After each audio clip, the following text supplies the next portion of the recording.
অর্থনৈতিক ক্ষেত্রে এবং অন্যান্য ক্ষেত্রে সেটা তো রাতারাতি নির্মাণ করা এবং পুনর্গঠন করা সম্ভব হয় না। সেই বাংলাদেশ ব্যাংকের 850 কোটি টাকা উধাও হয়ে গেল, উড়ে গেল, এবং সেটা উড়ে বেড়ালো কোথায়?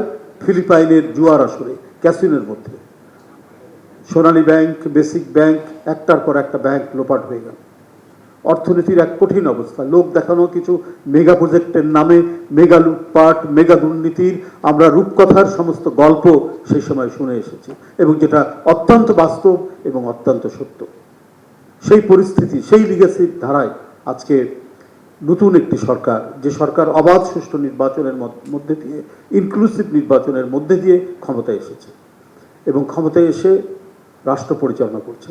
এবং নির্বাচনের প্রাক্কালে যে প্রতিশ্রুতিগুলো দিয়েছিলেন, যে অঙ্গীকারগুলো করেছিলেন সরকার প্রধান জনাব তারেক রহমান, সম্মানিত প্রধানমন্ত্রী, সেই প্রতিশ্রুতিগুলি পূরণেই তিনি ক্ষমতা গ্রহণের প্রায় প্রথম দিন থেকে অথবা দ্বিতীয় দিন থেকে তিনি শুরু করেছেন তার কর্মযজ্ঞ। আপনি ফ্যামিলি কার্ড বলুন, আপনি কৃষক কার্ড বলুন, আপনি খাল খনন বলুন, আপনি বৃক্ষরোপণ বলুন, নানাবিধ কর্মকাণ্ডের মধ্যে দিয়ে তিনি যে এই প্রতিশ্রুতিগুলো যেটা দিয়েছিলেন সেই কর্মকাণ্ডগুলো তিনি অব্যাহত রেখেছেন।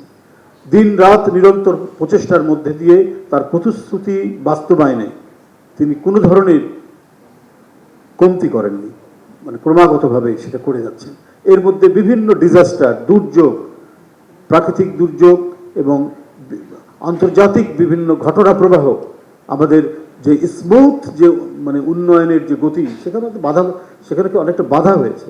কিন্তু সেই বাধা থাকার পরেও সেটাকে অতিক্রম করে এই সরকার জনগণের স্বস্তির জন্য এবং জনগণের কল্যাণের জন্য তার কাজ অব্যাহত রেখেছেন।